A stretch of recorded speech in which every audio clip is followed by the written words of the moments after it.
Milunia, to unmute yourself. Good evening and welcome everyone from the Ecumenical Christian Center, Whitefield. This evening is the 10th lecture on Asian Buddhist Christian Dialogue. We are happy to have you all this evening, and as Father said, we are so happy to see our chairman, Right Reverend Dr. Givergismar Theodosius. He can make his time to join this evening. We are so happy to have you, Tirumani. Thank you so much for joining us. And before we begin, I would like to introduce to you the moderator for this evening. This evening session will be moderated by Father Sunny Jacob. Father Sunny belongs to the Jesuit Jamshedpur province. He was principal of Loyola and De Nobili schools. Currently, he is in New Delhi as Secretary, Jesuit Education South Asia. Father Sunny is a member of the 7th Member International Commission of Jesuit Education. He is also a national advisor to Alumni Association of India, Jesuit Alumni Association of India, and member of Jesuit think tank group. He is a writer, motivational speaker, resource person for principals, headmasters, and educators. He is educational activist, networking with many organizations of education, both within and outside the church. Apart from his deep involvement in education, he is also a great preacher. We are happy to have him this evening. I hand over the time to him to formally introduce the speakers for this evening and also moderate the session. Over to you, Father. Thank you. Thank you very much. Welcome His Grace, Givergis Mar Theodosius, Father Matthew, and all my dear friends here, eminent people from all walks of life. We have today very, very important two sessions. The first session will be presented by Dr. Jyoti, a medical professional and a neurophilosopher with research interest in integration of modern medicine with Buddhist teachings and practices. I'm sure that we are going to have a wonderful time the first 40 minutes. She is a medical doctor with an MBBS and holds a PhD in cognitive neurosciences. She has a master's degree in Mahayana Buddhist philosophy, for which she was awarded a gold medal, a first of its kind on that topic in India. Additionally, she has a diploma in Pali and Sanskrit languages and underwent training in the theory and practice of Vipassana meditation. She has undertaken and submitted a PhD research project on cognitive and psychological aspects of Vipassana meditation. She is keen on exploring the mind, matter, and conscious concept enunciated in Adidharma, doctrine of Buddhist literature, and mapping them into neuroscientific observations. She has a research interest in integrating and complementing modern psychiatric medicine with applied aspects of Buddhist teachings. Her research work has been published in national and international journals. She developed an innovative assessment model for human well-being from a Buddhist perspective while working for a national institute in India.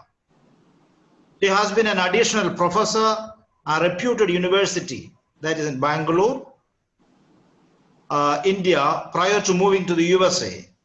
Presented several scientific talks on meditation, neuroscience, cognition, and consciousness in Thailand, Myanmar, and India.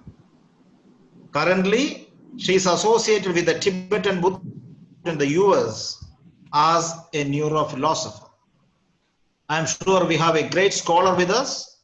Her presentation will enrich us. So without taking much time from her, we will listen to this wonderful talk on Vipassana meditation, and over to Dr. Jyoti. Thank you, sir. Thank you very much. You will have 40 minutes presentation as well as 10 minutes of clarification. the first Okay, session. sir. Thank you. Thank you very much for that wonderful introduction. And I really thank you all for giving me this beautiful opportunity to share some of my perspectives of Vipassana meditation with you all. And I'm really thankful to be with you, and I'm happy to meet you all.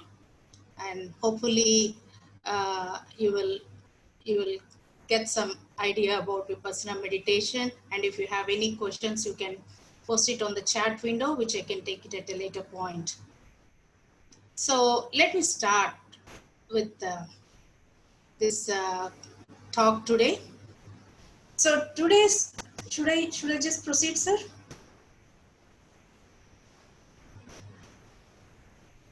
Today's presentation would be on Vipassana meditation.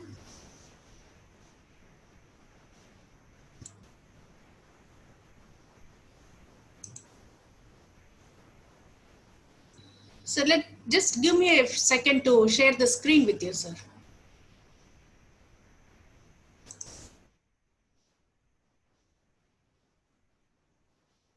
Is that clear, sir?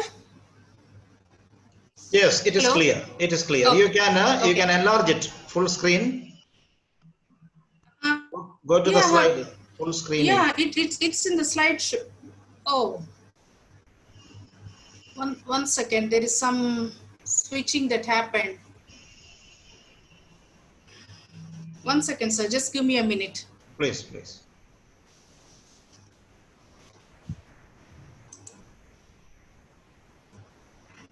Reverend Sukumar Babu, we have the second talk, but we will anticipate that one first. And Jyoti Kumar, Dr. Jyoti, when she comes, we will continue with her. Sukumar Babu, Reverend Sukumar Babu completed B.Ed and MTH from the United Theological College in Bangalore. He has completed another master's in University of Geneva in Switzerland. He studied in music school in Chennai and completed 6 Trinity grades. Ordained Presbyterian in Church of South India, Rayasalima Diocese in Andhra Pradesh State. At present, he is serving as a program executive in Ecumenical Christian Center in Bangalore. He will be talking to us on the sound of music in the course. No, not that one. Sukumar, Reverend Sukumar, most welcome. I am sure that you will enthrall us with your talk. We will be enlightened in this topic. Thank you very much, and please welcome. Over to you. You have 30 minutes of presentation. Yeah. Thank you so much for the Sunny Jacob for having me here. Profound gratitude to the director of Ecumenical Christian Center, Professor Father Matthew Chandran Kunil, for giving me this amazing opportunity.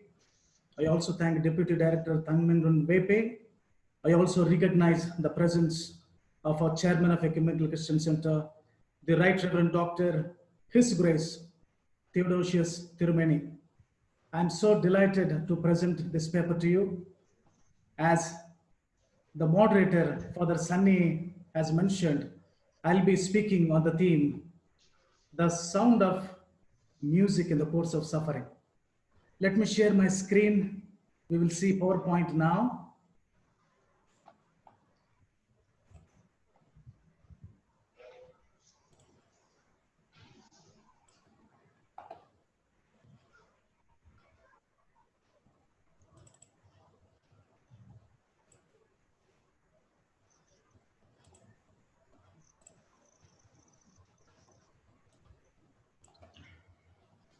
The sound of music in the course of suffering. There are 4 sections that I'm going to speak to you this evening. First section, I'm going to speak on historiography of musicology. Second is about a methodological dialogue with wider musical genres. Third section, I'm going to speak on music's role in the course of suffering. Third section is on transformative and liberative effect of music. Before we start the first section, I have two questions. When we examine historiography of musicology, what was the first melodic instrument in the history of humankind? Second question, what was the first persecution instrument in the history of humankind? Just imagine which instrument was the first melodic instrument, which instrument was first percussion instrument. Let me give you a clue. These two questions have the same answer. These Violin. two have the same objective on one particular instrument. The answer is human voice, human body. With the human body, we sing songs, humming, yawning, whistling, clapping of hands, snapping of fingers, which produce melody, rhythm as part of human communication. We'll go deep inside the subject. What is this historiography of musicology is all about? In first section, I'm going to speak three important points. First point, how music was played in ancient Greek musicology. Music was mentioned in clay tablets which date from ancient Mesopotamia, where string instruments, lyres, harps, drums, bells were used to make music. The history of music is as old as humanity itself. Historians, archaeologists have found primitive instruments made up of ivory dating back many years. And it's likely that many ancient musical styles have been preserved in oral traditions. The earliest fragment of musical notation is found on 4,000-year-old Sumerian clay tablet, which includes instrumentations, tunings for a hymn, honoring the ruler Lipit Istar. But for the title of oldest extant song, most historians point to Harian hymn number 6, an ode to the goddess Nikkel. In fact, Harian hymn number 6 is considered the world's earliest melody, but the oldest musical composition to have survived in its entirely in a 1st century AD. Greek tunes known as a Seikos epitaph, which clay tablets containing the tune were excavated in 1950s from the ruins of a city of Ugarit in Syria. Along with a near complete set of musical notations, they have included specific instructions for how to play the song on a type of 9-stringed lyre.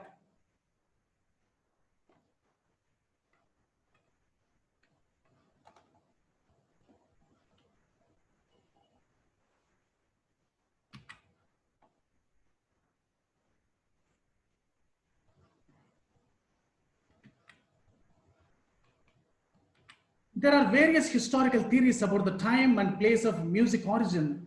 Images from 6000 BCE found in a cave in Turkey, including the symbols of musical instruments, drummers, and dancers. There is a great scholar by name Isabel Henderson. She wrote an amazing book on ancient Greek music, on multi-dimensions and perspectives of Hellenistic traditions.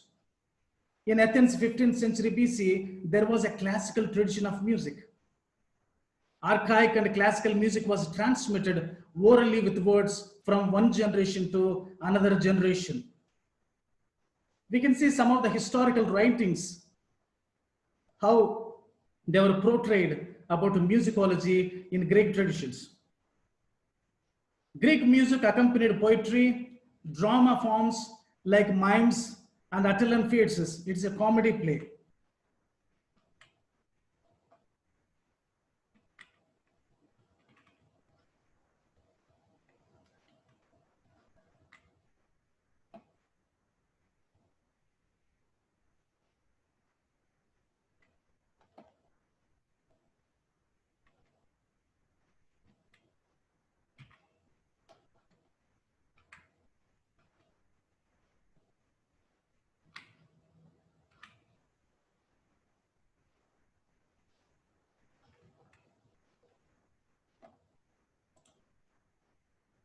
My screen is not moving. I'm trying my best to move.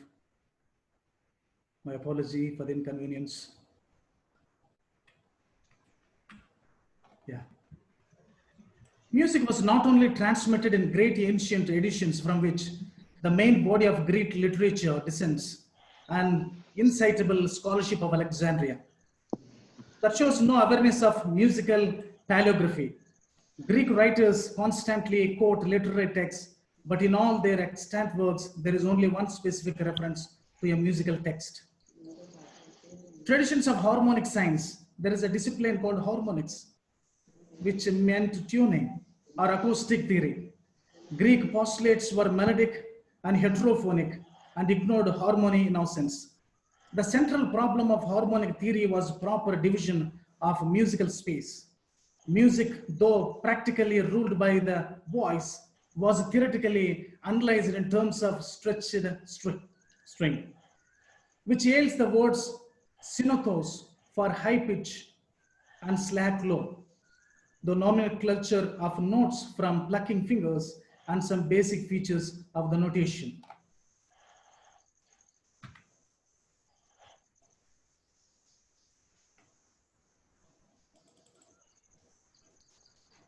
We'll go to the music of ancient Rome. Romans may have borrowed the Greek methods of musical notes. Roman music still not well known. Despite many archaeological and written records, historical sources do not reach far into the past. The oldest are from 3rd century BCE. In Rome, comedy gained a big fame, which was a mix of dialogues and popular songs. Folk music was performed on streets in big cities. There also existed music connected with spectacles, theater, and games, entertainment music accompanied banquets, and finally, music-related rites like funeral ceremonies. Especially developed was military music. Roman used proper instruments and music sounds signifying offensive, retreat, or victory. Another kind of music was associated with celebrations and military triumphs.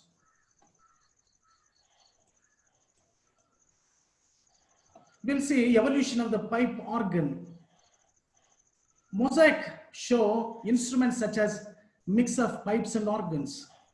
Pipes were chosen to create many scales of sound. We do not know for sure if Romans played on them by blowing or in different way. Hydraulic organs in which the water pressure was applied were the most significant technical and musical achievement in ancient times. Once upon a time, this pipe organ was a very secular instrument. It was played in stadiums, but slowly this has become part of sacred music in religious sections. We'll come to Indian music and its history. I'm taking from the scholar Dr. V. Premalata from University of Venkateswara from Tirupati. Let me ask one question. What are various landmarks in history of Indian music in prehistoric to modern times? In prehistoric period, there were no textual traditions, but there are archaeological evidences about the musical instruments such as flute, harp, and cymbals of dance. Tamil and Sanskrit textual traditions, Tolkappiyam, Panchamarambu, Silapadikaram, Ramayana, Mahabharata, and Purana.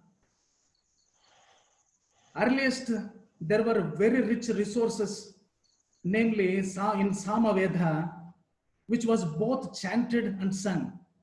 There were musical chants such as Archika, Gatika, Samika, Swantara. There were excellent swaras such as Krishna, Pradhama, Dvitiya, Tritiya, Chaturtha, Mandra, Atiswarya. So examining this historiography of musicology is like examining an ocean. There are varieties of historical sources. They were not just musical instruments, but these musical instruments were related with their emotions, with their trauma, with their daily life, with their suffering. Most of these sources were written from the elite and for the elite communities. Now the important question is how to deconstruct and reconstruct musical history from below. Because history of musicology is written from above, but we need history of musicology from below. We'll go to the second section, methodological dialogue with wider musical genres. Music can be examined with interdisciplinary, transdisciplinary, multidisciplinary perspectives. Music also can be examined by cultures, traditions, theology, religion, science, migration, public health, gender dimensions, liturgy, climate change, history, food, films, animals, birds, physics, and mathematics. Have you heard about a beautiful country by name Vanuatu? It's located in South Pacific Ocean. So we'll tune our minds to think about this Vanuatu country. In that country, there are amazing women musicians. How do they play music? We'll see a video. Please join with me.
We'll see another tribe by name Maasai tribe in Republic of Kenya and Republic of Tanzania, their musical genres and their unique nature.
I want to take one area in India a beautiful place in northeastern part of India. In northeastern part of India, we see lot of diversity. Each tribe has their own musical instrument, their own way of dressing, their own way of symbols and dances. There are string instruments, namely tanti, tintela, duitera. There are wind instruments, the bamboo flute, jingre tapu, percussion instruments, especially among Mizo communities, kuang. Kuang is used as part of their worship in daily community life. What about musical instruments in Andhra Pradesh and Telangana states? As I said before, this in music instruments and musical history was written from above. Among Dalit communities, there are two tribes by name Malas and Madigas. Within Mala, there are 45 subcastes. Within Madiga, there are 47 subcastes. They also have a beautiful percussion instruments by name Pamba, Dappu, Tappeta, Rommopalaka, Tudumu, Tasha. They have a number of string instruments by name Pedda Jemedika, Chinna Jemedika. Let me quote a beautiful quote from patristic history. Saint Augustine, a great 5th century bishop of North Africa, who said, "Those who sing pray twice." We sing because singing is what the people of God do in God's presence. Song is a gift that God has given to us. Third section, role of music in the course of suffering. Why do people suffer? When we examine the concept of suffering, it is multi-faced. How to deal with the suffering, especially the present crisis of pandemic. We're all becoming isolated, lacking the community life. We're losing many people because of this virus. How to face suffering? That's where we see a positive side of music and musicology. Music can heal. Music can energize. Music can reconcile. Music can build broken relationships. And coming to the last point,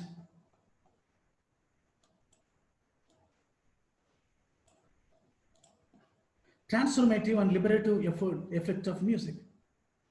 Music has a great power to influence the minds of the people, to influence communities, to influence children, especially children with dyslexia, children with autism, children with learning disabilities, or youngsters with depression. This music can give a sound health and sound healing. That's where we can see the sound of music in the course of suffering. Music has a great role to reconcile. Music has a great role to embrace each other. When we look at history of the Bible, when David was playing music, he healed King Saul. When we look at the life of prophetess Miriam, she took a tambourine, in Hebrew we call thof, as a liberative symbol, as an influential symbol to lead Israelites to the promised land. Here I conclude my presentation. Let us sing together joyfully through our suffering. Thank you so much for this amazing opportunity. Thank you, Reverend Sukumar, for your wonderful scholarly presentation. Within the short period of time, you have taken us through the history, in fact, starting from Greek to Rome to India, to South India to Eastern India. Beautiful presentation. I am sure that we have many people here, all our scholars here presenting, listening you. They may have their own clarifications, questions, or doubts, or any of that to interact with you. We will have 10 minutes for interaction. Anybody has any question, you can write down in the chat box also, or plus directly you can ask. Father, Yes. I have put a question in the chat box. Yeah, That okay. is to ask about Carnatic music, which is more of a arranged music in South India, and how does it affect as we deal with suffering, and as we go through suffering. Can dear Sukumar Babu, will you please explain this in connection to Carnatic music also? Wonderful. Yeah. Father Sunny, can I respond now or do I need to? Please. If you can respond. Thank you so much, Prasad Matthew Achal, for an important question. Because the musicology is like studying an ocean. As you rightly point out, the study of Carnatic music, which has a very rich historical musical heritage, especially originated from vocal chords, originated from oral sources. That is one of the beauty of Carnatic music in the family of classical music. The beauty of Carnatic music, we see different kinds of ragas, different kinds of historical classical tunes. That's where we see there is also an emerging musicology called fusion music, where we accompany Carnatic music with the classical tunes, Carnatic music with folk songs. I'm sure it is an important aspect to go through the importance of Carnatic music, especially during this suffering time. And also it depend upon the taste of a person. For me, I like classical songs very much. I like folk songs very much. They're very close to my mind and also close to my heart. Some people, they love Western music. Some people, they love fusion music. So it depending upon their choice. I feel it's a beautiful musical genre to explore the possibilities of Carnatic music to heal the suffering.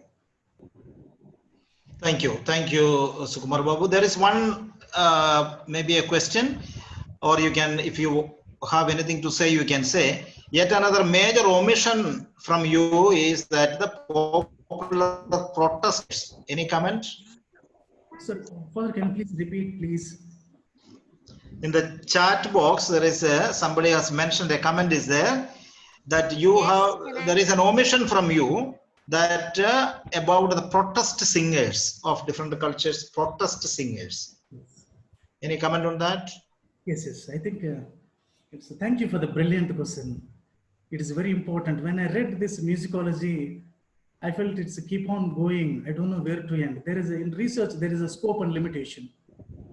But when it comes to protest singers, it is something very important. Let me quote two examples. When we look at the history of racism, especially apartheid, there we see blacks composed oral songs to express their pain, to express their anger, to express their hope, to express their dreams.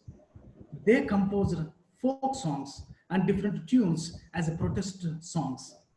Second example, let me quote Dalit communities.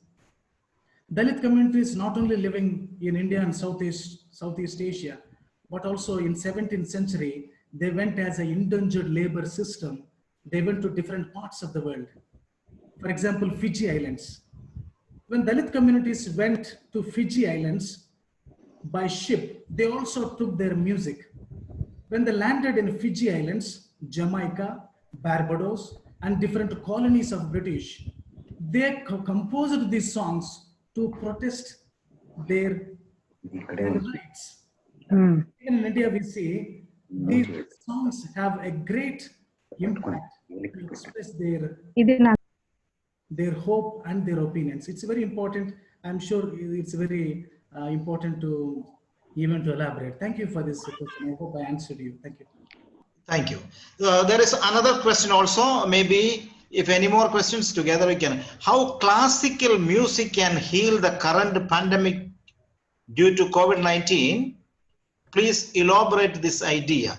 How classical music can heal the pandemic crisis, pandemic pain, difficulties. Yeah. Yeah, thank you so much for this question. As a student of music, I too have my own limitations. I studied Western music and folk songs. I did not study deep inside classical music.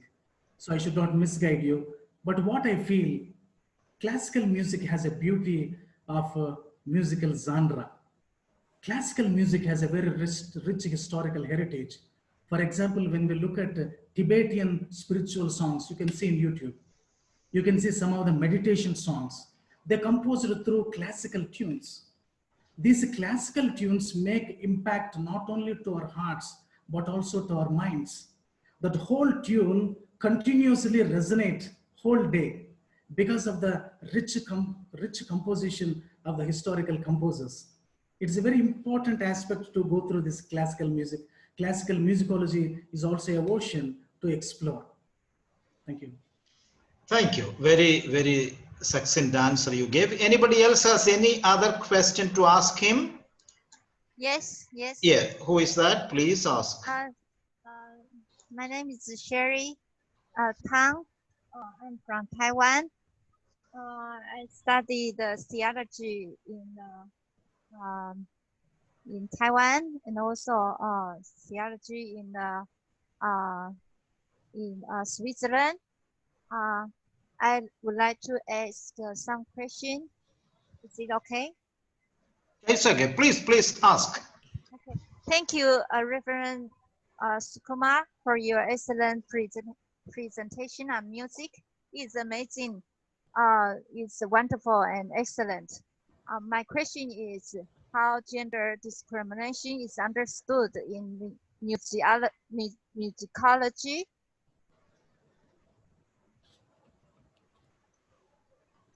Yes, How Sherry. gender discrimination is understood in musicology. Can you explain a bit for it? Yeah. Thank you so much, Sherry, for your important question. As I told before, musicology is very interdisciplinary.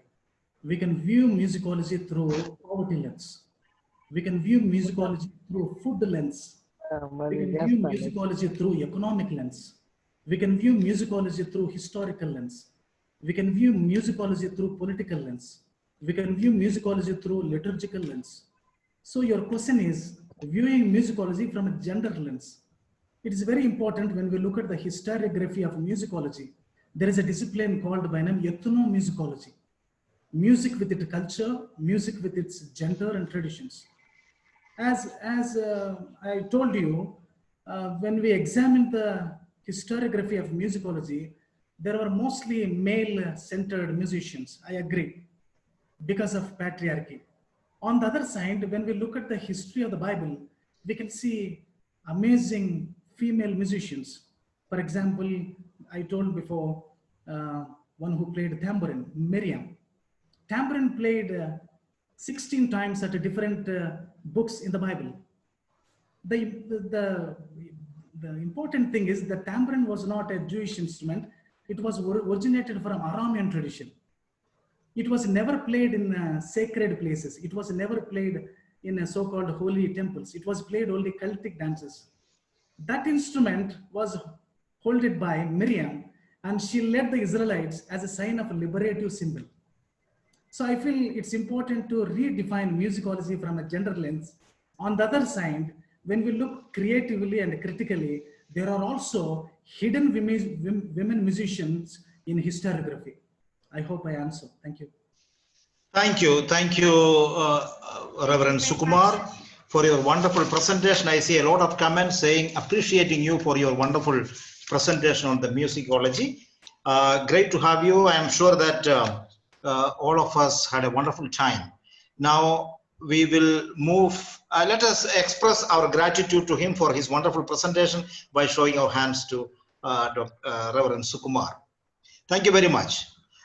We had already introduced the second speaker. We will, Dr. Jyoti, I'm sure you are here, Dr. Jyoti. Father Matthew, is she there? I think she is here. Can you just get her? Dr. Jyoti, are you here?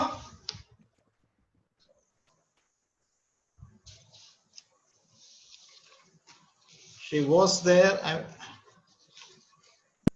Yes. Yes, Dr. Jyoti, I had introduced you already. Yes, We have a wonderful presentation on Vipassana meditation overview. Dr. Jyoti will take over, and after that, we 40 minutes of presentation, and then we'll have some time for clarification. I'm sure that this presentation will enrich us immensely, and we will have our own questions and clarification or interaction for after her presentation. Dr. Jyoti, over to you.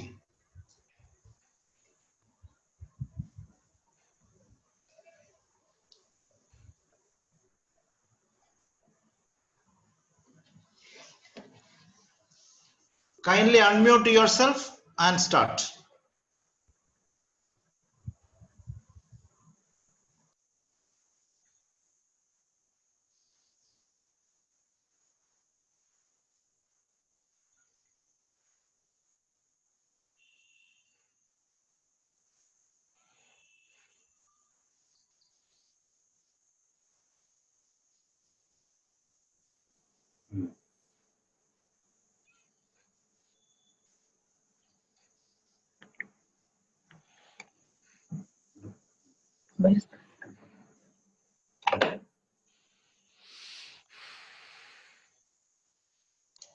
Think slow connection there, very slow movement, you see.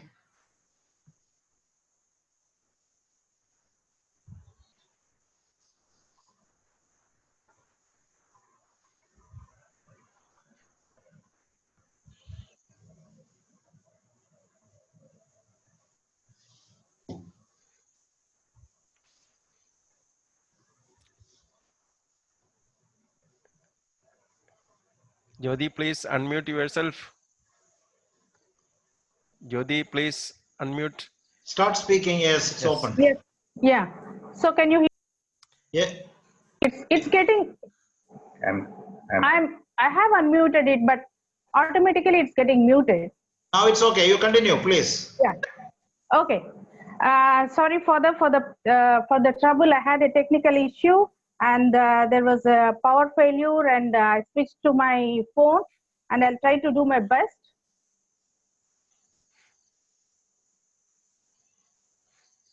And I'm trying to share the screen. Can you see the screen? Can you all see the screen? Not yet. Not yet. Not yet. Not yet.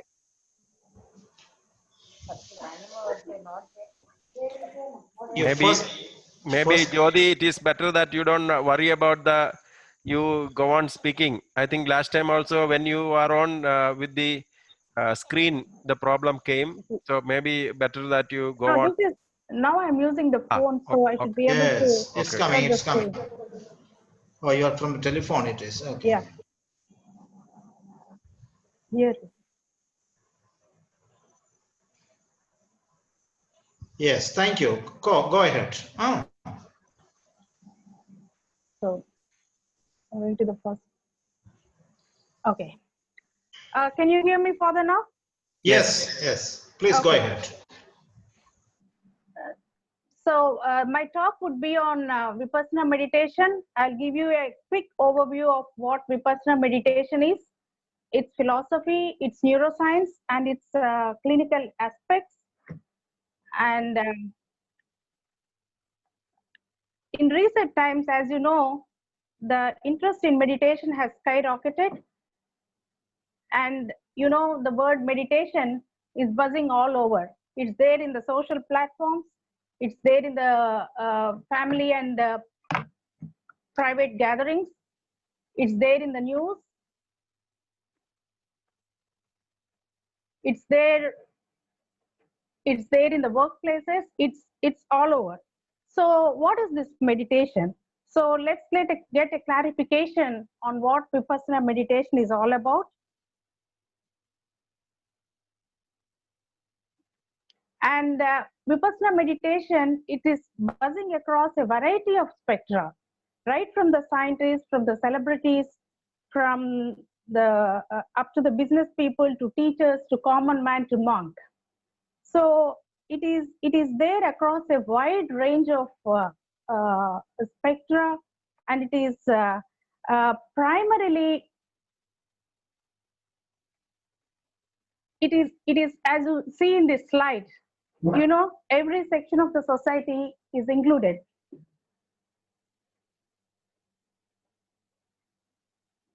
And why do you think there is an interest? Why do you think there is so much interest in this meditation? The interest in meditation is primarily because of its health benefits in the physical and mental health plane as well, and also because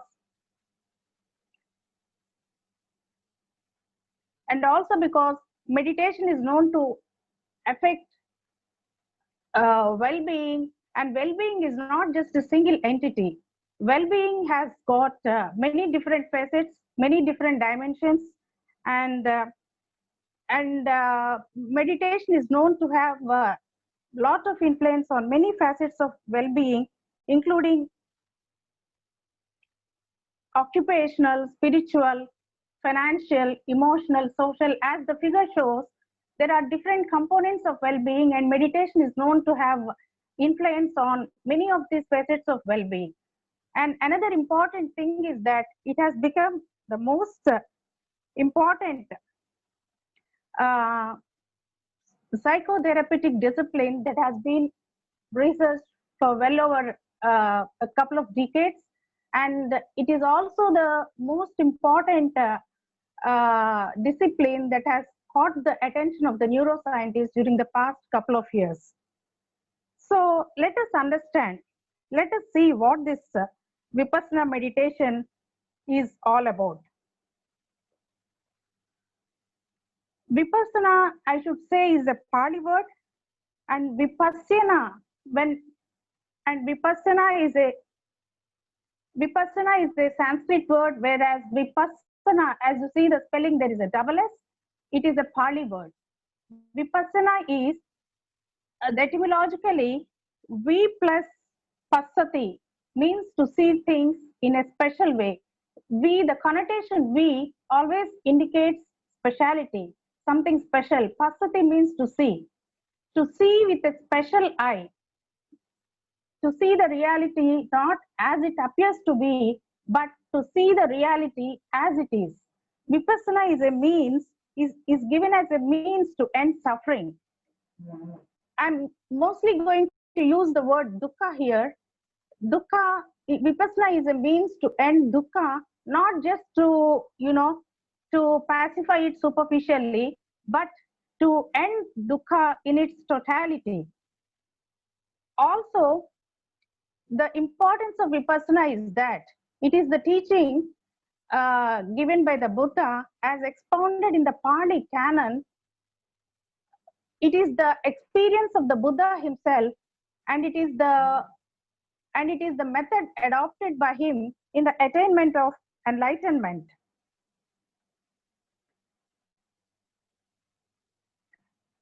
And that is why it occupies a very central position in the Buddhist teachings. And let us now see how Vipassana is related to dukkha and how Vipassana can really influence dukkha. Buddhism unequivocally, I'm here stressing upon the word unequivocal.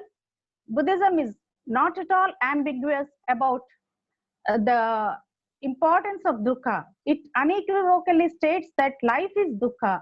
It is riddled with dissatisfaction, commotion, unrest, unfulfilled longing, and anxiety.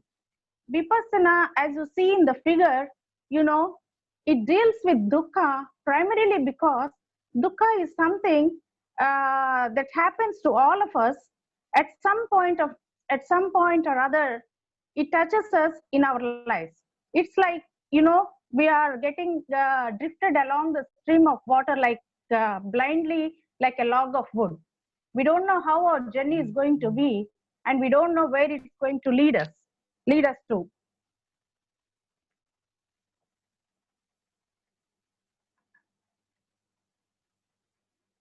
There is another important meaning, etymological meaning to dukkha. Dukkha also means that there is some vacuum, there is some insufficiency or deficit that we feel, and that is the reason why we focus ourselves in pursuing many things, one after the other. Nothing is going to satisfy us, and the vacuum inside us keeps on remaining, and then it is like a bottomless pit. The more you try to fill in, the more you want it.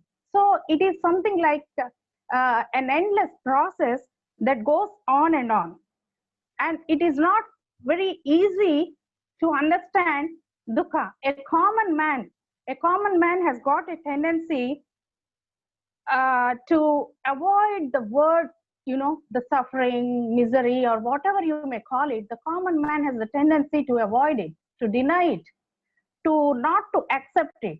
Somehow he tries to ignore it.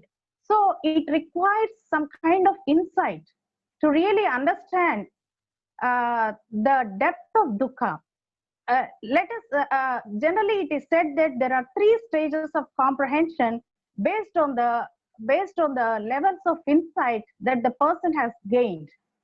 The common man, a very ordinary man, thinks that life has some component of dukkha, that life is also dukkha.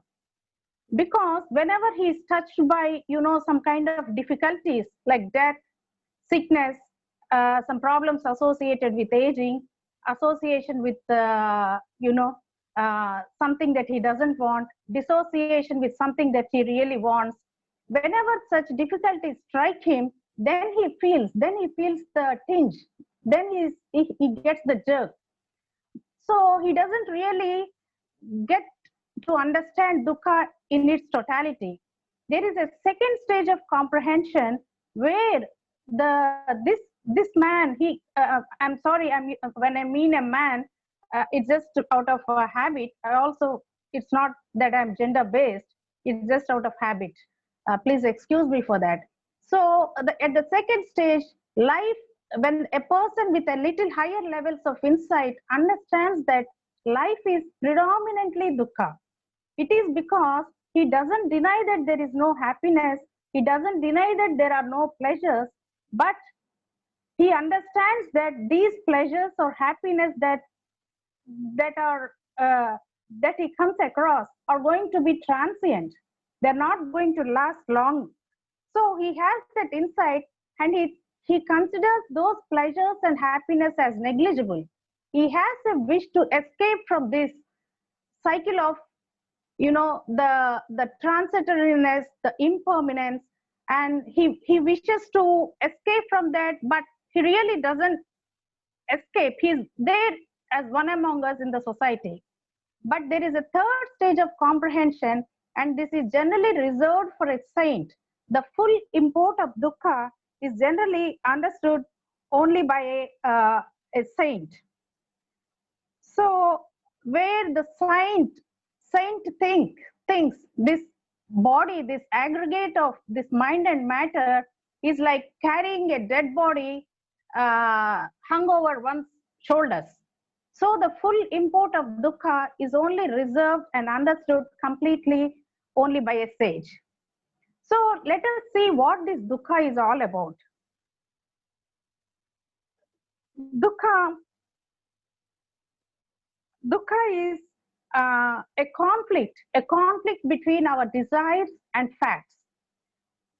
It is a kind of a mismatch. We perceive the reality not as it is, but we try to project our subjective factors, our subjective emotions onto the reality, and naturally there is a mismatch between the reality and our perceptions. So whenever the perceptions are not in alignment with the reality, there is invariably the component of dukkha. And in Buddhism, dukkha is traced to ignorance, and ignorance is something traced to a kind of a mental orientation rooted in greed, hatred, and delusion. So ignorance is a kind of lack of knowledge of reality. And here I'm giving the example of the story of Kisa Gautami. Kisa Gautami, as some of you might have heard, she was there during the time of Buddha. She was an young lady and she has a beautiful son, and she had and the boy was her only son. One day he gets sick and the sickness gets severe and he dies. Kisa Gautami will not accept the death of her son. She is so much shattered or devastated by the death that she doesn't believe that she lost her son. She only thinks that, you know, he's sleeping or something, and somebody can give him a medicine and maybe he'll just come back to life, or he will be again wakeful. So she refuses to cremate, bury, even when the villagers come to her and tell her that you know, it's time to bury. She's really upset about that, and she behaves as any insane person would do. And then somebody takes some compassion, pity on her, and directs her to the Buddha. Then she goes to the Buddha and asks him for a medicine to bring life back to the child or to revive the child. Then the Buddha says, I can do that, provided you get me some medicine, because I don't have it. He asked her to go and get a handful of mustard seeds. And then Kisa Gautami was very happy to do that, because it's just something that she can easily procure. But then the Buddha says the handful of mustard seeds should be from a household where no death has occurred. So Kisa Gautami, in her hurry and hopefulness, runs from house to house. But then in her anxiety, in her worry, in her you know, a kind of hope and desperation, as she moves along from house to house, she realizes the fact that there is no house where no death has occurred. Then she understands the reality of the truth of life dawns in her, and slowly she accepts that she lost her baby, and then you know the story goes, she becomes a bhikshuni, and then she becomes an arhat and all that. So is ignorance only for Kisa Gautami? No, definitely not. The element of ignorance is there in all of us, and Buddhism, according to Buddhism, Buddhist teachings, until we are enlightened, the element of ignorance is going to be there within all of us. It is all about we may differ in the degree of ignorance. We may have different levels of insight, but unless we are enlightened, ignorance is going to stay with us. As long as there is ignorance, ignorance is going to color our perceptions.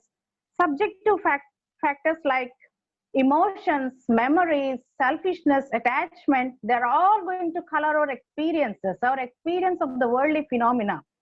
And our reality or our perception of the object that we encounter depends upon the mood of the moment. If you are angry, you look at the object in a different way. If you are in a pleasant mood, you look at the same object in another way. So there is always a mismatch. Not that there is always, whenever there is a mismatch, there is the dukkha. So here I'm going to give you another example.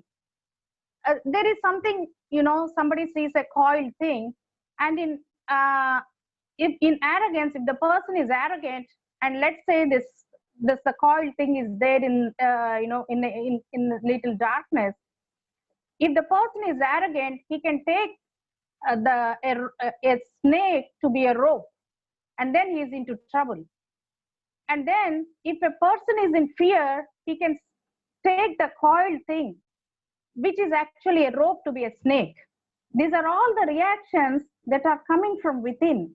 The object is there, but it is our subjective factors that make us perceive the reality in the way it appears to be, not in the way it is actually.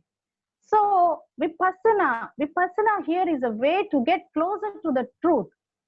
It is by removing these ignorant reactions that Vipassana helps us get closer to the truth. Vipassana actually clears our mind. The clearer we are in our mind, the closer we are to the truth. So let us see what this Vipassana is about. And quickly, I would give you a quick summary of the process of Vipassana meditation. Vipassana meditation is a process that goes along a path called the Noble Eightfold Path. Noble Eightfold Path, as the name suggests, has got 8 limbs. And as you see in the figure, there is the 8 factors of the Noble Eightfold Path are grouped into 3 baskets of Sila, Samadhi, and Panya. There is the Sila group that is mostly concerned about right speech, right conduct, right livelihood. There is the Samadhi group where you actually develop your, where you put lot of effort and develop your mindfulness. Mindfulness is also called Sati. It's also generally termed as vigilance, awareness, alertness. You are going to increase it to a highest degree where the ordinary Sati or mindfulness becomes Samma Sati. And mindfulness here gets conjoined with another mental factor called concentration, and these are developed to a highest degree. They're just perfected.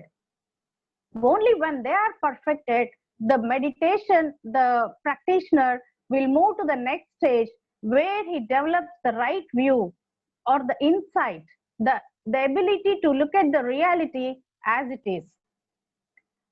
Actually, this slide that you see is a little tough to explain, but I'm going to do my best to give you a quick bird's eye view of this, how the insight development really happens. The very first step that happens is the practitioner turns his attention inward. Most of the time, our attention is towards the external reality, but Vipassana requires us to turn our attention inward. It's a kind of 180-degree rotation towards knowing the inner reality, towards what we call as I, me, mine, and myself. This mind and body is what we call as I, me, mine, and myself. So the practitioner turns his attention towards inside, and then he starts focusing on developing the mental faculty of mindfulness, or you may call it awareness, or in the Pali it's called Sati. So he develops Sati to such an extent, then it gets conjoined with another mental factor called concentration or ekagrata. So once the mindfulness and concentration are sufficiently developed, he will understand, he will start actually working on his mind and body, his mental contents and body processes. He is able to penetrate through the mind and body phenomenon. The strange thing that happens when you practice Vipassana meditation is that as the mind gets sharpened, you're able to pierce this solidity, the solidity of mind and matter. You will start seeing that the entire body or the physical structure starts getting dissolved. It starts getting dissolving. It dissolves, disintegrates, and you feel the body and mind as just a mass of vibrations arising and passing all the time, and they're always in a state of flux. There is no solidity anywhere. It is always transient, completely something. It's like a particulate. You're full of a particulate matter, full of particles flowing on your body. This strange experience gives you a kind of insight into what you are really made up of. There is nothing really where you can hold on to and say, this is I, this is mine. Everything is waves, particles, wavelets, and vibrations. To which wave and particle can you really associate yourself, and you call it as I, me, and mine. So basically, with that kind of insight, he develops a kind of dissociation or disidentification from the mind matter phenomenon. He has now less attachment to what he has been so much attached before. So he understands the unreliability or the substanceless character of his own mind and body phenomenon. Then he moves on to the second stage where he understands that any contact that he makes with external object or internal object, with any person, any worldly phenomenon that he makes, the experience is only going to cause him pleasant and unpleasant feelings. Pleasant and unpleasant feelings are nothing but mere vibrations that are happening within this mind and matter, and he understands that whenever the feeling is pleasant, whenever he gets a pleasant feeling when he comes in contact with an object, he somehow projects it onto the object and he wants to, possess that object. For example, if he looks at a car and if he gets a pleasant feeling, he wants to possess the car. And if he gets an unpleasant feeling when he encounters an object, he wants to avoid the object. It is not in the object, but he realizes as the time passes that it is his reactions to the object that are giving rise to this, the kind of drive. These reactions are actually propelling him towards acquiring or avoiding the object. Everything, it can be even the mental idea. It need not be an object outside. It can be a mental thought that can give rise to a pleasant feeling. It can be a mental thought that can give rise to an unpleasant feeling. So as he understands this mind and matter as a mass of vibrations, he understands that these feelings and sensations are nothing but vibrations, and he need not give much attachment to all those. So these are called the craving and aversions, raga and dvesha. And slowly he understands that if he doesn't add any fuel to that by acting upon those pleasant and unpleasant feelings, he will understand, he now knows that these craving and aversion are as transient as any other vibrations, and they are going to die down. And the craving and aversions that he is developing are the root causes of his dukkha. So he develops a kind of detachment. He's not as much attached and clinging to the objects as he was prior to doing meditation. So now he moves on to the next step where he understands that not only his mind and matter, everything outside and everything connected to him, all of the worldly phenomena that he encounters are also masses of vibrations. This requires a very high level of insight. And he understands the three characters or three lakshana, which are called tilakkhana in Pali or three lakshana in Sanskrit. He understands that all of the worldly phenomena are impermanent. They are unreliable to hold on because they are going to pass away at some point of time, and they don't exist independently by themselves.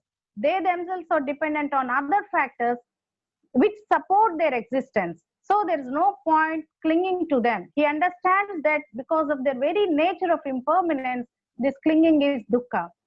So he understands, he gains now insight into what the reality is, and he acquires a calm and a kind of equanimous mind.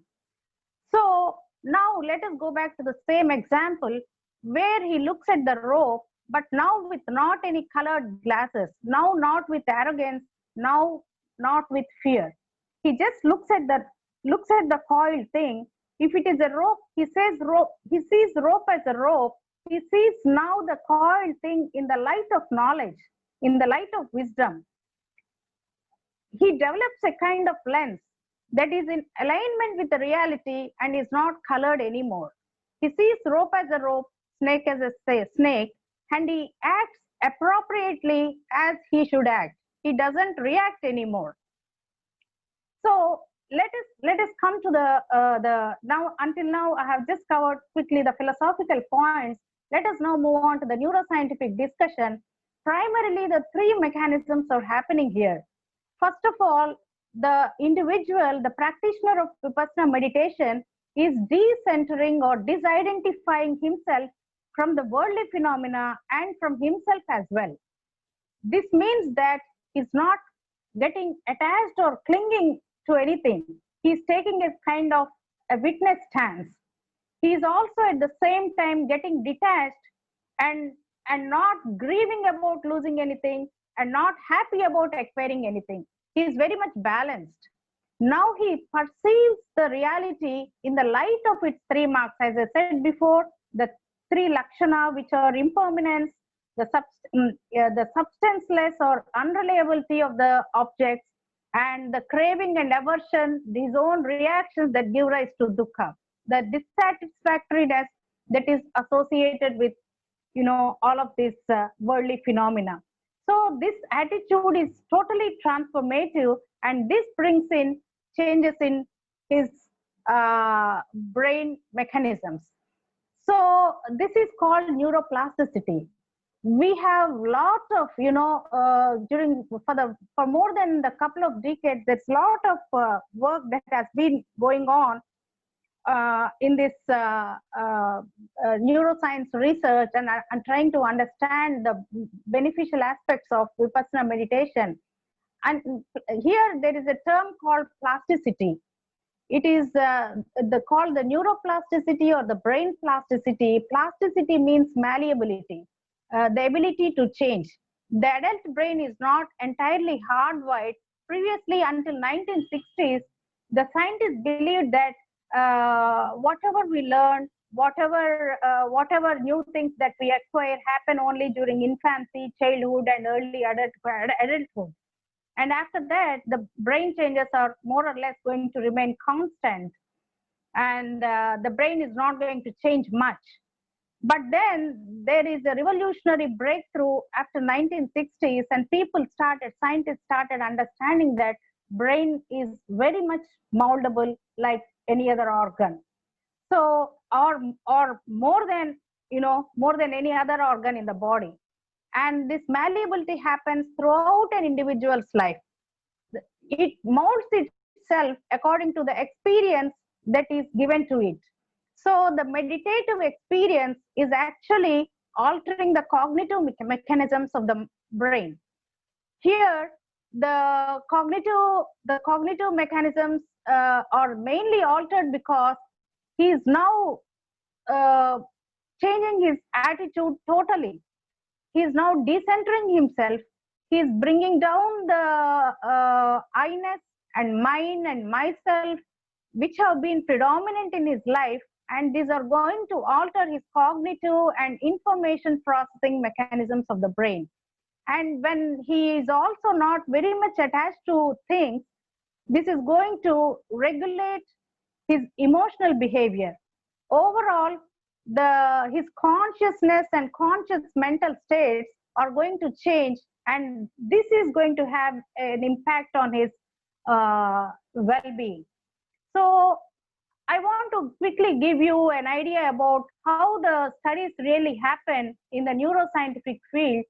There are several ways of understanding the brain mechanisms. The first one is EEG. It is called electroencephalography.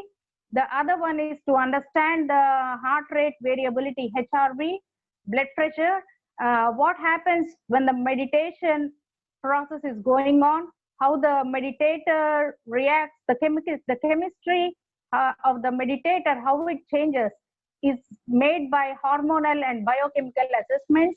There is what is called the connectivity studies. That means during meditation is a state of mind, is a particular brain state where one region of the brain gets connected to another region, and how this connectivity varies during meditation and during rest when compared to a novice or when compared to a non-meditator. So there are several ways of understanding the brain mechanisms, and there are what are called correlational studies. Correlational studies means I can say that correlational studies is trying to understand the change in the structure of the brain and correlating with a functional change, how a structural change is changing and modulating a behavior. So these are called correlational studies, and there is what is called fractional anisotropy. This is a way of studying the integrity of white matter of the brain, and there is another study that is called the bold signals. This is an fMRI or functional MRI study that uses how much of oxygen is being extracted in the brain tissue, and based on that, the meditative process is understood.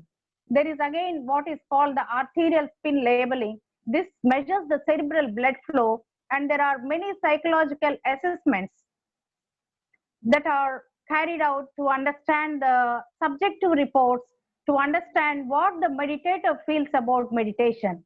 So there are various ways of understanding the brain mechanisms, and we have a sophisticated technology to go into the root changes that really occur into the occur in the brain, occur in the entire regions of the brain network.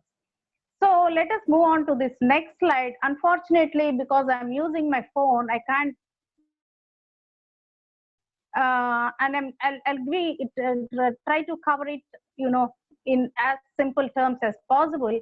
These are the sections of the brain. One is the full one figure. One of the right part of the right figure is the full complete brain, and the left image is the brain section. During meditation, we see that 8 regions get consistently altered during meditation. Because I don't have the laser pointer, I'll just quickly read out the names that are given there. The anterior cingulate cortex, the frontal regions, the multiple prefrontal regions, medial prefrontal cortex, striatum, amygdala, posterior cingulate cortex, insula. These are all the regions of the brain that get activated during meditation. And anterior cingulate cortex, called as ACC, along with striatum, is the main network that underlies the attention regulation that happens during meditation. And the emotion regulation is controlled by medial frontal cortex and limbic regions. The MFC means medial frontal cortex. And though it's not shown in the figure, the memory processing is something that gets affected in meditation, and it is mainly in the region of the hippocampus.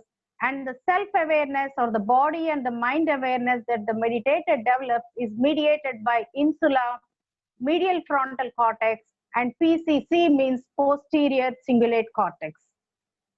So let us move on to the next slide. The next slide is about the beneficial effects of Vipassana meditation. And Vipassana meditation is well known to produce age-defying changes. Here, what I mean by this is that as we age, as we move on in life, as the aging process deepens, there is substantial cognitive decline. You see, in old people, they are not as sharp as they were. So this is because there is a reduction in gray matter volume. But then with long-term meditation, studies have shown that the gray matter volume reduction actually does not happen as people age, provided they practice it for a very long time and the technique is up to mark. So also, as you know, with aging, there is disturbance in the sleep, and most of the old people have difficulties falling asleep. They have insomnia, they have a lot of fatigue, and they sleep in the daytime, cannot sleep in the night. They have, kind of sleep disturbances. Whereas the sleep mechanisms seem to be restored with long-term practice of Vipassana meditation. Especially the slow wave sleep or the deep sleep seems to have a substantial improvement with Vipassana meditative process. Also, I have put here REM, REM, that is rapid eye movement sleep. It is one of the stages in the sleep. The REM density, the occurrence of this REM sleep increases with the practice of Vipassana meditation. The increase in REM density is very important for cognitive functions like memory. Also, there is improvement in the levels of melatonin, which is also a sleep hormone. There are many other, changes which I am not going to cover, and because I don't have the laser pointer, unfortunately, I'm just trying to quickly move on. And there are other studies that also show the effect of meditation on the nervous system. As I think most of you might have heard the term autonomic nervous system. Autonomic nervous system is part of a nervous system that is largely in control of unconscious processes. For example, the heart goes on beating and you're not in control of it. The lungs keep on breathing, you're not in control of it. The digestive process, you're not in control of it. So all of these functions are carried on by the autonomic nervous system. And the autonomic nervous system has two divisions, parasympathetic system and the sympathetic system.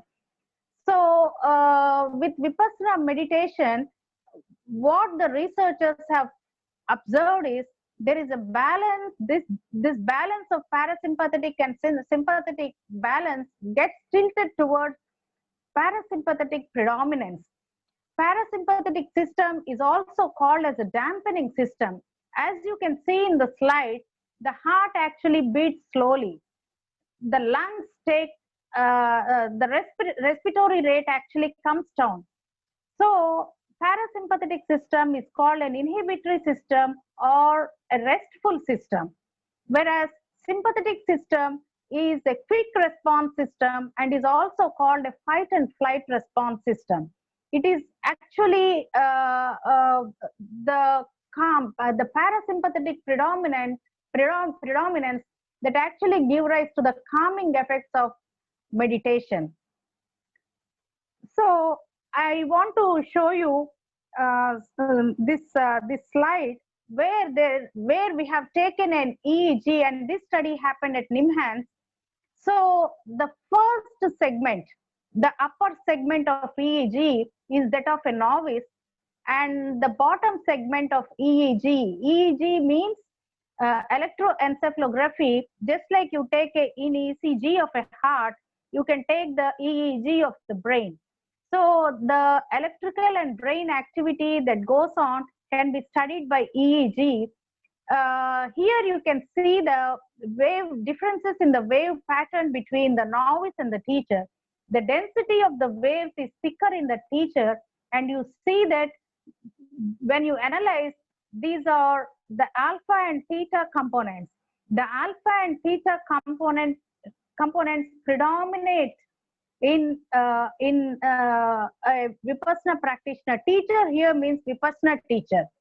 So there is increased slow oscillations in the range of 6 to 10 hertz in a Vipassana teacher, which you don't find it in the novice. And the importance of theta alpha oscillations is that the theta oscillations and the alpha oscillations are connected to cognitive information processing systems of the brain. And theta oscillations are also known to be to regulate affective mechanisms, that is to regulate emotions. They have the greater the theta, the greater is the positive disposition the individual will have. And this is another section of the brain that shows the changes that occur when a meditator actually does a mistake. All of us keep doing mistakes. It's an undeniable fact. But then what happens when we do a mistake?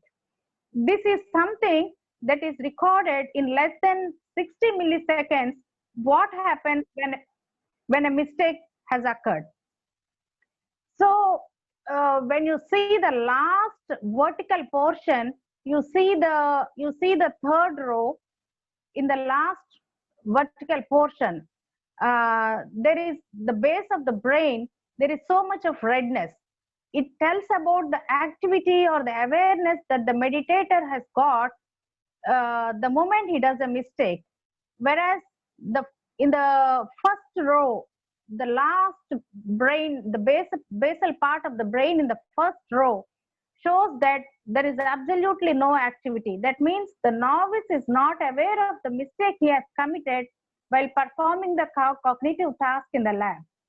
It can be a very simple mistake, like pressing a left button instead of a right button, but then he really is not aware, whereas a meditator, a long-term practitioner, is very much aware of the mistake he has committed. This tells that how introspective he has become, how aware and vigilant he is.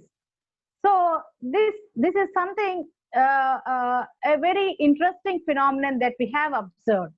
And another thing that I would like to mention to to bring this to completion is that we have also well-being is something, it is another buzzword just like meditation, and we have tried to assess well-being from a Buddhist perspective.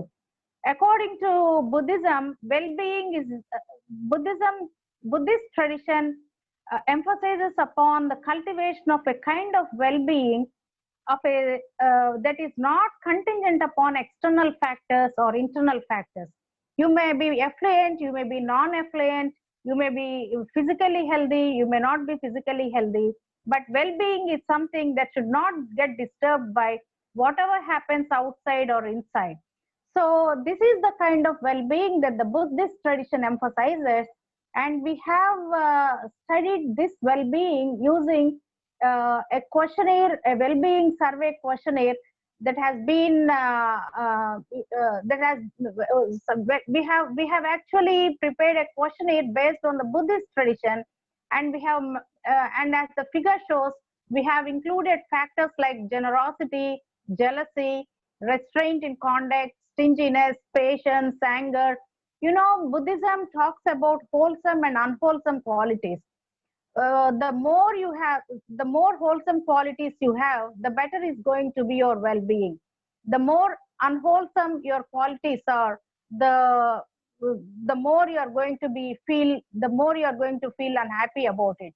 So well-being is the sum total of presence or absence of these wholesome and unwholesome factors, and this is how the figure appears to be. The mean of well-being is, you can see it on the Y, and the group code, the seniority of the practitioner, is something that you can see on the x-axis. And as the proficiency of the meditator increases, the well-being score also increases. This is one of the studies that happened at NIMHANS, Bangalore. And the psychometric tests also show that meditators can hold their attention on an object for a longer interval, whereas novices or non-meditators get distracted very easily. And also another interesting thing is they can hold their attention and they can also switch their attention very fast. And they can actually remember the details of a very complex picture for a very long time. And in the recent times, many mindfulness-based interventions based on Buddhist tradition have come up. These are called MBSR, mindfulness-based stress reduction therapy, mindfulness-based cognitive therapy, dialectical behavioral therapy, acceptance and behavior therapy, integrated mind-body therapy. These are all the interventions that are happening in many of the hospitals across the world now. So the long-term changes that the meditation brings in mental health and physical health disorders have also been studied. There is substantial improvement in people suffering with obsessive compulsive disorders, in anxiety disorders, depression, drug addiction. Meditation seems to be beneficial. In the physical health plane, the immune functions, overall the immunity system functions much better, blood pressure and cortisol levels come down, and the chronic pain is dealt better by a meditator than by a non-meditator. So as a final summary, you can see that the MRI studies show the structural and functional changes. Here, most of the time, just give me a second, please.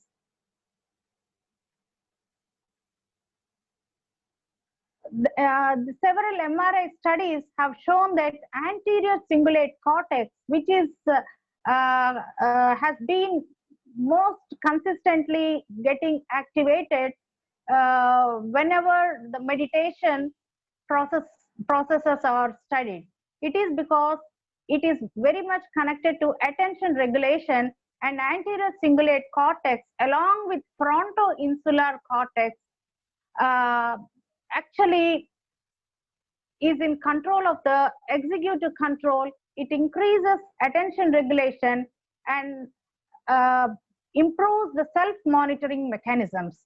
So that you see a structural change, and you also see the corresponding functional change.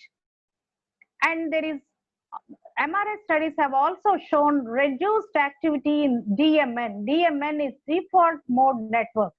Default mode network is a network. It's a part of the brain that comprises of frontal cortex, posterior cingulate cortex, anterior precuneus, and some other structures.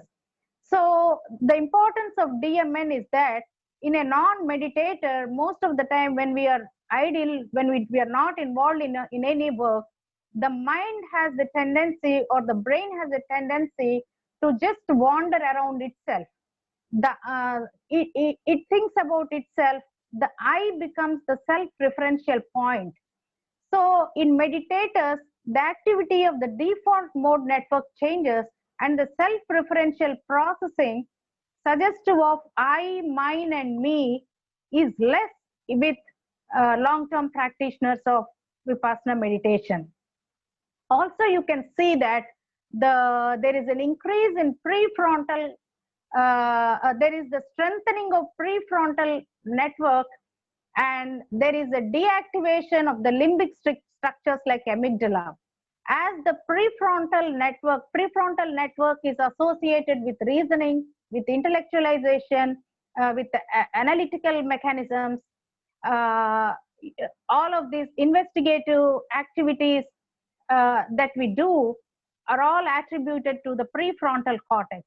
So the prefrontal cortex takes over, and the limbic system actually gets down regulated, and correspondingly you change the behavioral, you see the behavioral change where there is an increased emotional regulation and better well-being in long-term practitioners.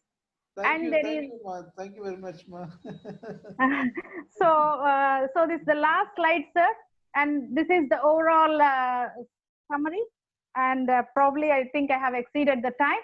So the conclusion is that this overall the picture suggests that there is a kind of equanimity and calmness that are inculcated or actually getting permanent, because the structural change is happening within the brain, and these changes are going to get fixed and effortless for a long-term practitioners. Thank you. Thank you very much, Dr. Jyoti. Your presentation was indeed very, very scholarly. You have taken us for a very good scholarly journey. In fact, you told us that Vipassana is to see things in a special way with a special eye, not as they appear. Yes. That is what, yes, wonderful. That, and secondly, you have explained to us the suffering and or dukkha in its totality. Dukkha is riddled with the dissatisfaction, commotion, unrest, unfulfilled longing, and anxiety. You have taken us Buddhist philosophical, in fact, elements. It was wonderful, and with your own expertise, that neuroscience, beautifully put for us to think. Enough and more materials you have given us. I am sure that our esteemed people who are here listening you may have something to ask you or to clarify. We have 10 minutes for any clarification or intervention or interaction from the audience, please. So I'm afraid, you know, because I don't know what the group is made of. So I'm trying to keep it as simple as possible, but I'm afraid I have exceeded that, and I'm afraid I might have been confused. So anything from my side, please forgive me if I have passed the limit. Doctor, there is some disturbance in your mic. Anybody has any questions, please? Yes. Yes. Can I ask? Yes, Yeah. please. Sure. Please. Thank you, Jyoti ma'am, for going in depth to Vipassana meditation and its response, the response of brain during meditation. Mm-hmm. Okay, as you have said, when you do Vipassana meditation, the brain is activated during the meditation and it is connected from one area to other. And I have a question that, can this Vipassana meditation improves our memory and also reduces depression, anxiety, etc.? That's what I have shown in my slides. There are many studies that have been conducted in patients suffering with anxiety, in patients suffering with depression, and other psychological disorders like obsessive compulsive disorder.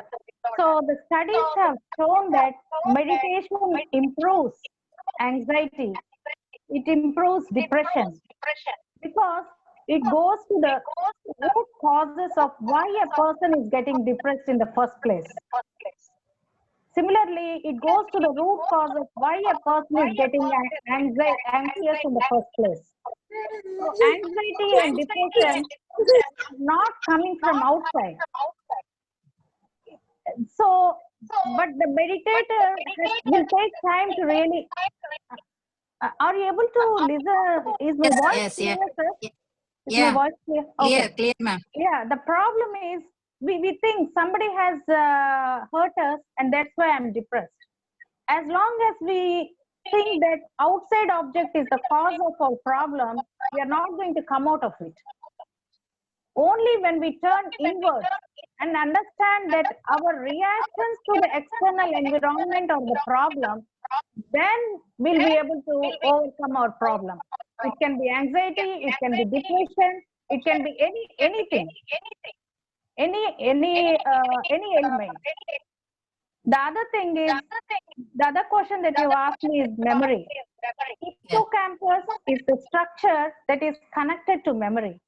And in meditators, the hippocampus gets sufficiently enlarged to show that memory is something that gets enhanced, because most of the time, attention is something that meditation, attention is the core aspect of meditation. Whenever there is attention, memory is also connected to attention. When you pay attention, memory automatically gets improved.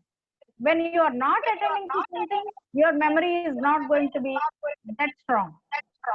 So attention and memory are linked. And meditation is all about paying attention, being mindful. And another point I have explained is that the cognitive decline is something that does not happen with long-term meditation. So memory is going to be preserved even with aging. But it's not that easy to attain that state. It's a tough task. You have to have a very strong determination to really do meditation. And it will not come easily. It's not impossible, but it's not easy. Thank you, And ma'am. it's not a rosy path.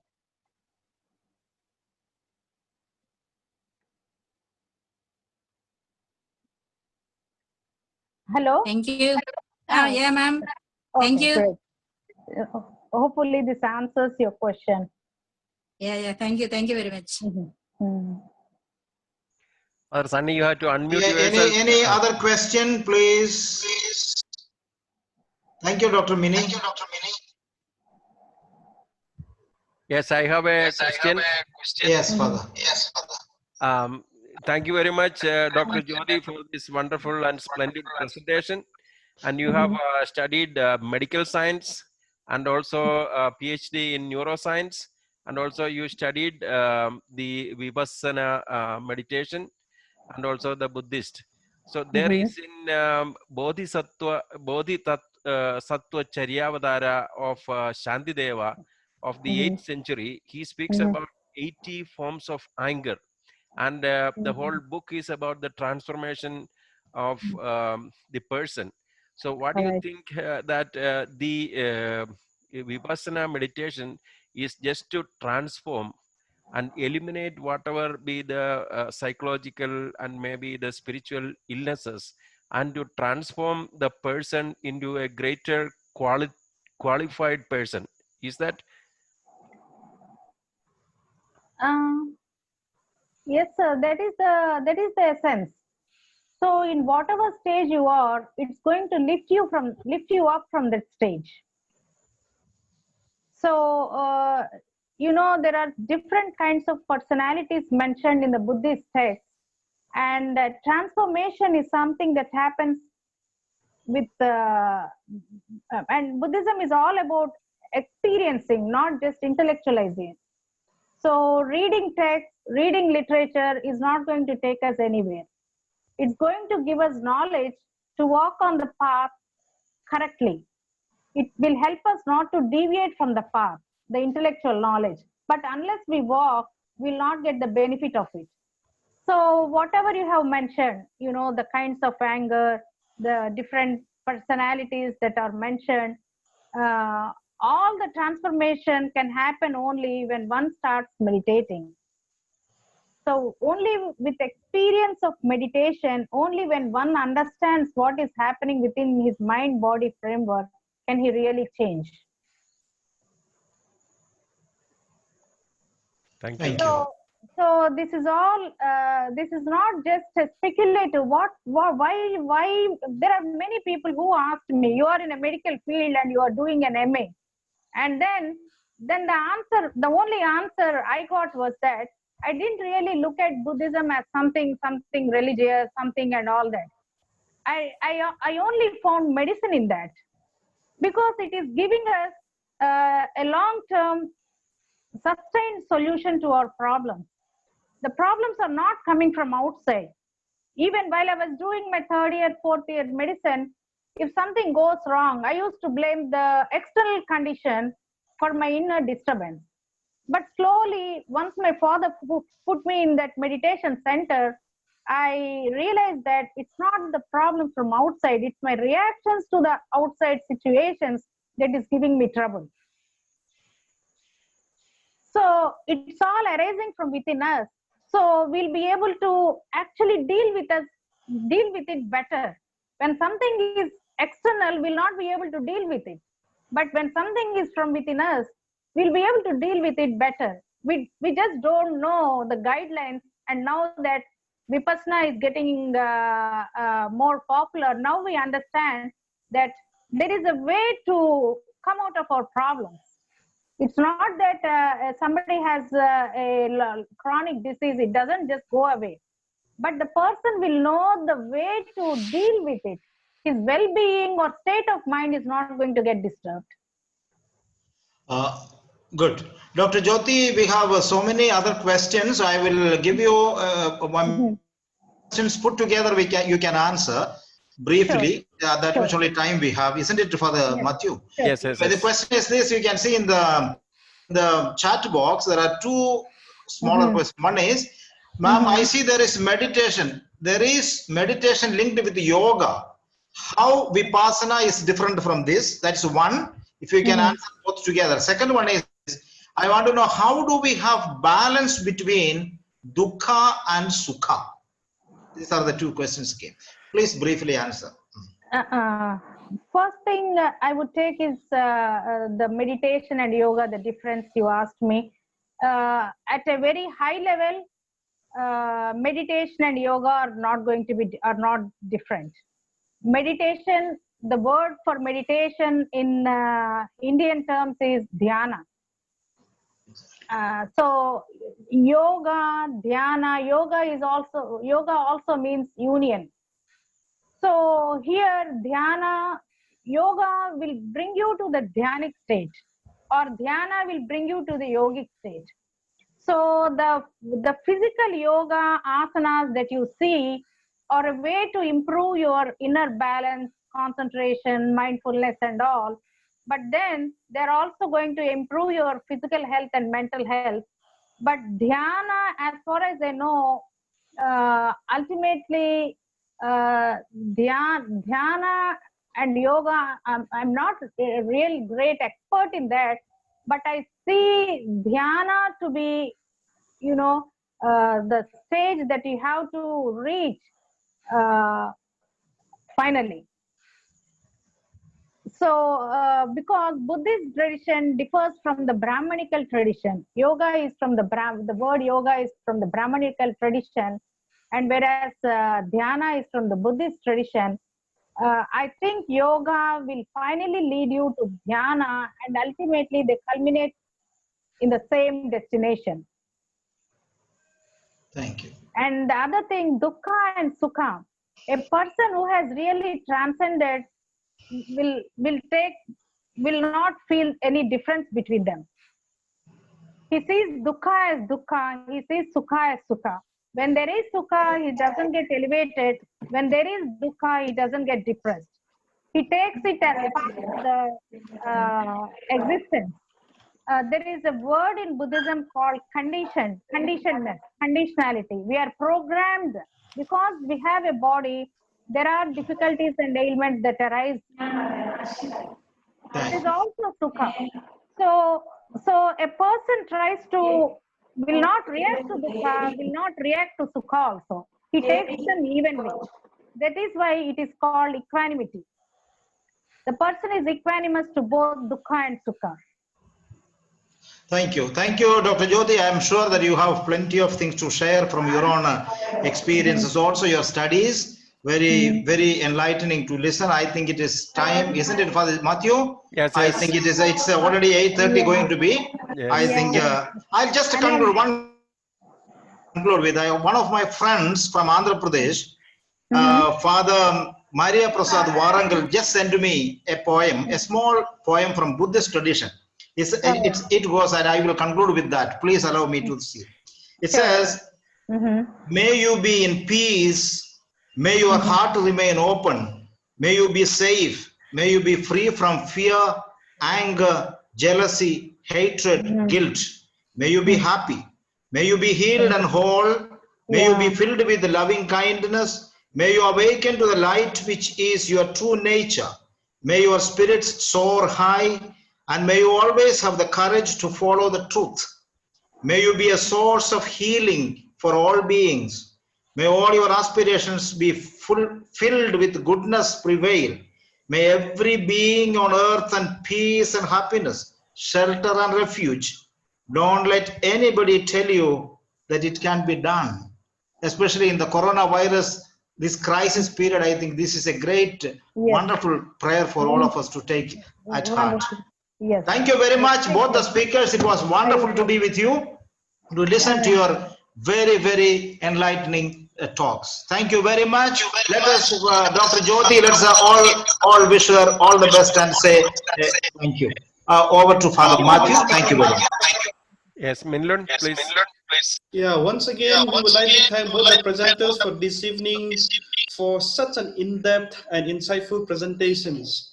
So I hope you are all enlightened by the presentations. And friends, I would like to make one announcement that next Tuesday, that is 28th of July, will be the last lecture for this series, Asian Buddhist Christian Dialogue. We all invite you to join us again. And the main speaker would be Geshe Lakdo. He is librarian of Tibetan works and archives in Dharamsala. He is also honorary professor at the University of British Columbia, Canada. And after this, maybe next evening also we'll make an announcement. We will continue on with Ancient Hindu-Christian Dialogue. Please be ready for that too. Thank you so much for your active participations, and we look forward to meet you all again next Tuesday evening. Thank you so much. Thank you so much for this Sunny for this wonderful moderation.